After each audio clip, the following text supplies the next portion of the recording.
In this tutorial we are going to write our first real, some kind of easy program. And what we are going to do is we are going to use the function getChar to count characters.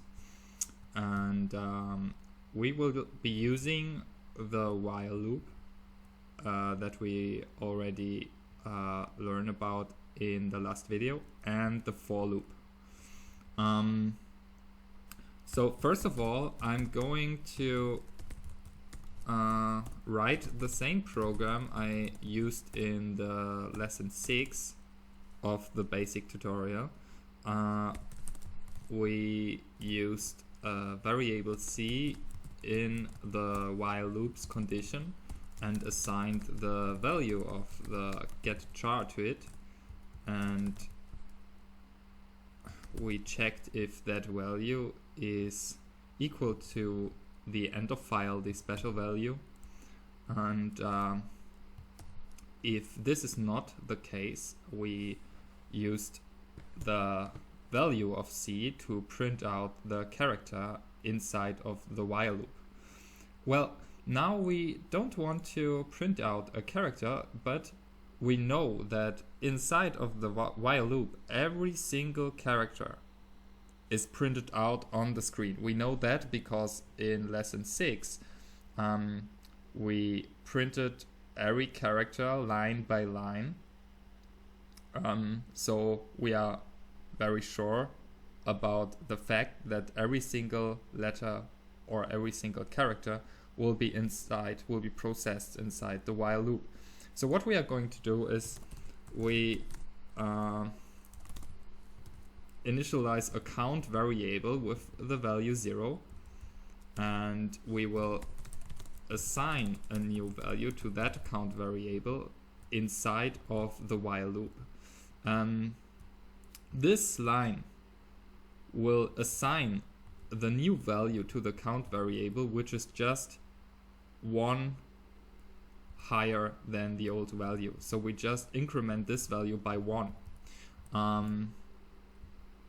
And when that user is finished to type some words, and he sent the special comment EOF to the console, we want to tell him the characters, the count of the characters he has been typing. So we want to tell him, you have entered characters. Yes, okay. And of course we need to provide the count variable here. So this program is not very efficient, but it is working. And there was an update for Visual Studio Code, so it's now using the PowerShell, which is why my terminal also has some kind of highlighting and using the / syntax here. Don't let this confuse you, it's still the same syntax. I start that program, I just type 1, 2, 3, 4, and we would expect the result 4. Actually, we get another result. I send the EOF comment and we will get the result 5. This is because I hit return here, and this sent a new line character, like this one. This is a new line character, and this function that we write here, the while loop, will also count the new line character. For us, that's not a problem now. We will take care of this later. First, we want to make this program a little bit more efficient, and we want to learn some shortcuts. Like for this line, we will learn a shortcut. I will take it, and actually this whole thing can be expressed just with a double plus. This one just has the same meaning as that code we used here before. It's just a shortcut for that syntax.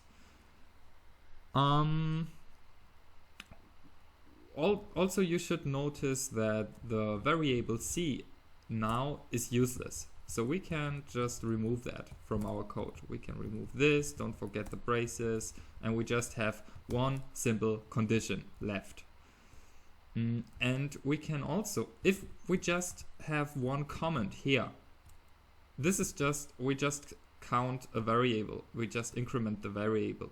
So we just have one line that is executed in the while loop. So what we actually can do, we can remove the curlies. This means if we remove the curlies, the while loop will just execute the next comment. And once this is executed, everything outside will not belong to the while loop anymore. So if you have 2 lines of code, you have to set the curlies. But if you have just 1 line or even no line, you don't need to set the curlies. But now it's important to indent your code here. You see I used 2 spaces. And now you can see the printf and the while loop, they are on the same layer of execution, if you want to call it like that.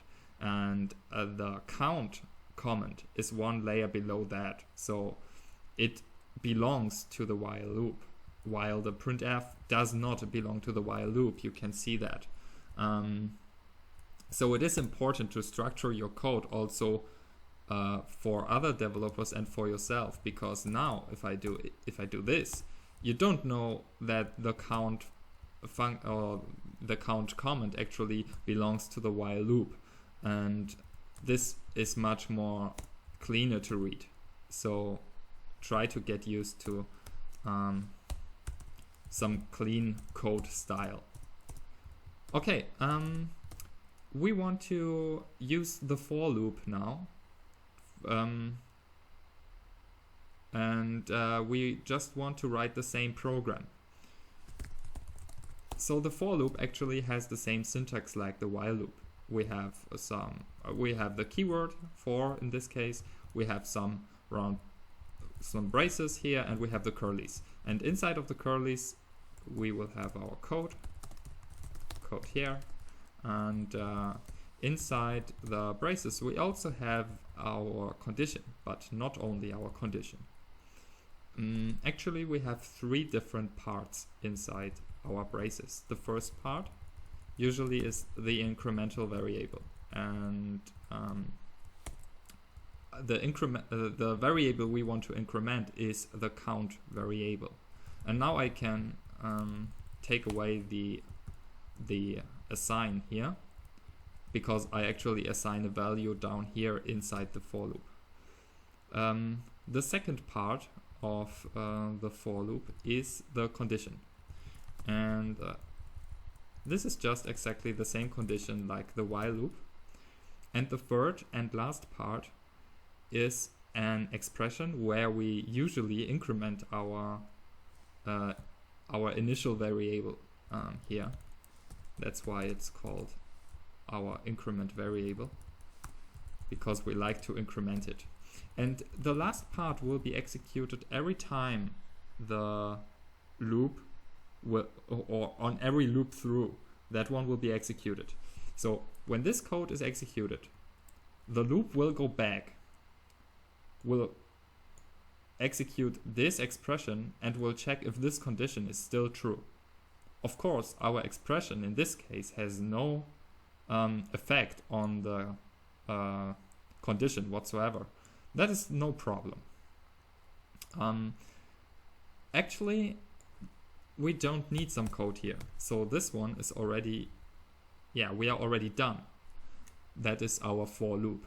And I told you before, if we have just 1 line inside of here, or even no line, we can remove the curlies. But now we have a problem, because I also told you if we take away the curlies, it will execute the next comment. And now the next comment is printf, and that's not what we want. There's also a fix for that. We just use the semicolon at the end of the for loop. So now it just looks like a regular function. But it's already working, and if you take a closer look, it really looks like our while loop. We have the initial variable here, which we had here before. I mean, we assigned the value, and before we assigned it here. We have our condition, which is, you can see that, the same condition that we had in our while loop. And we have the code that is executed every time the loop will go through. And this is here in our while loop. So actually we have all the parts together, and this code is working quite well. We can, I will compile that, we execute it, and you will see it is the exact same result than before. Now I want to show you why I said that the while loop is just a special for loop, because this looks very different from the while loop. We can take away this. This is an optional parameter, and we can take it back here again.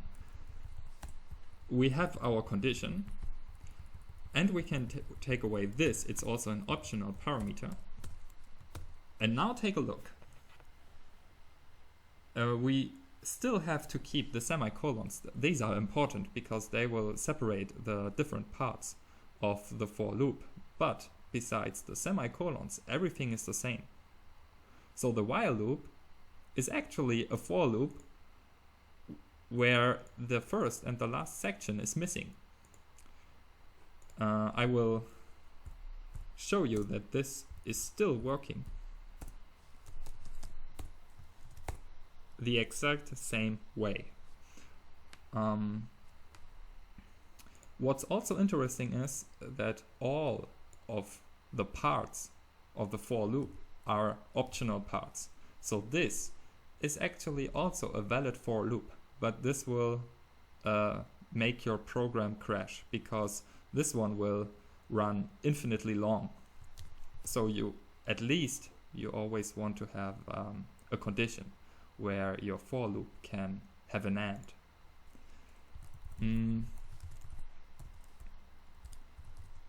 One more thing about the for loop is this one looks slightly smaller than the first one, because I leave the first line here, so now the for loop looks a little bit smaller. But this one is nasty because now I have a little problem. What is count? Imagine I have some more lines in between this line and this line. Maybe I can do that like this. Now I don't know what is count. I don't know, is that 42? Is that 5? I'm not sure about this. So the problem here is that some other developer might go here and think there's a problem with that for loop, and he can't know the initial value of the count variable because that value might be changed here. And you want to force a specific value at the start of the for loop. Usually that value will be 0 or 1. Maybe you want to use that for other things. Of course, then you need to leave that blank maybe.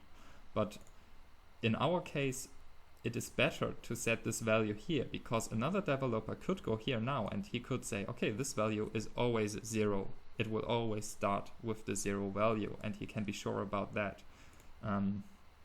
So this is actually a good style to keep that. Okay. Yeah, one more thing. I told you we are counting the new line here, and we don't want that. Maybe we don't like that.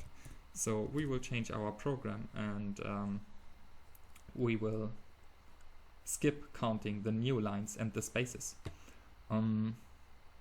There are two ways to do this, one good way and one bad way. I'm going to show you the bad way now, or not the best way, let's put it like this. And I will leave the good way for you. I will explain you how to do it, and you can do it for some exercise if you want. We will go here again and take back our C variable, and we will assign the value here again. As you can see, it's really just like the while loop. It's just a special, the while loop is just a special for loop. So you are already familiar with this one. And it is still counting our characters, but we don't want that it counts the spaces and the new line characters. So what we are going to do is we will put a condition here, and we would say, okay, if C equals new line or C equals a space, then decrement our count value. This, of course, I can copy this, because this equals to count equals count minus 1. So whenever we see a new line or a space, we are counting back, and this is not very nice, but it is working. I will show this. 1 2 space 3 4 return, Control Z and return, and I've entered 4 characters. That is true. Okay, that is the bad way, I told you. Oh, by the way, this one here means or. The double pipe means is the logical or, and the double and is the logical and. Don't use just one character. That's a bit operation. We will learn about it later, maybe. I'm not sure, because sometimes you will see that, but not very often.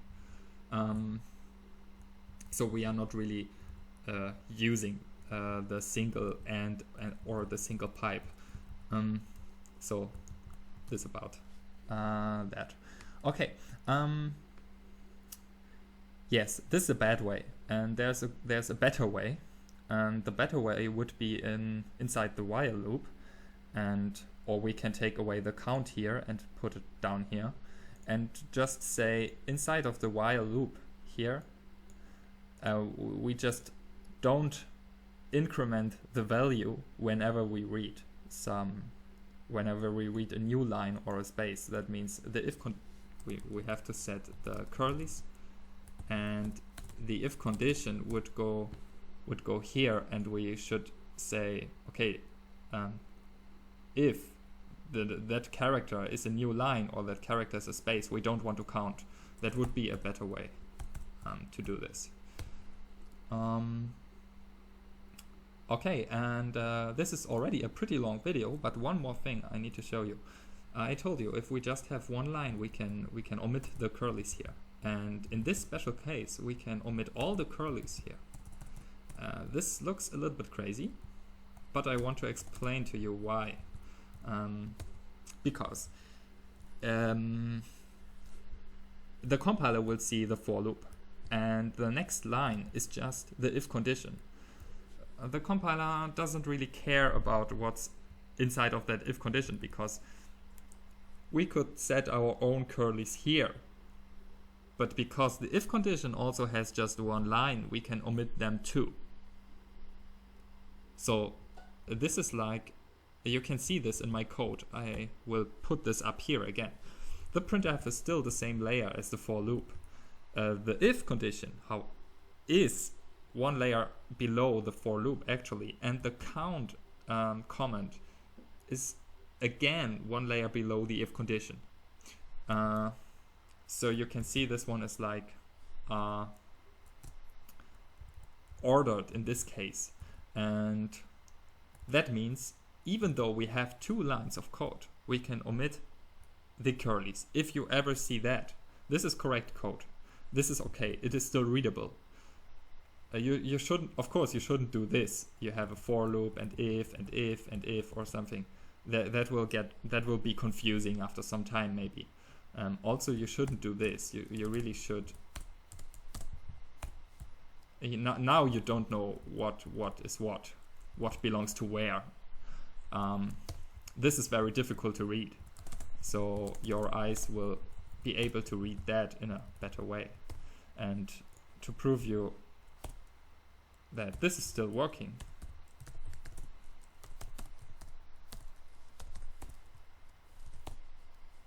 as you can see, everything is still working fine. You can omit these curlies here. Also, you can omit the curlies on every structure that is built like this, on the for loop, on the if condition, on the else condition, if you want to call it like that, on the while loop, wherever you want in every C level language, and every descendant of the C level language, I mean, of course. Okay, that's it for this video. That was a lot of new things for you, I think. And in the next videos we will be learning how to count lines, how to count words. This is a little bit more difficult than this video actually, so now I took my time to explain it to you very well, and in the next videos I will try my best to build up on this knowledge. And I hope you enjoy the videos and you have fun learning. Thank you so much for watching. Have a great day. Bye.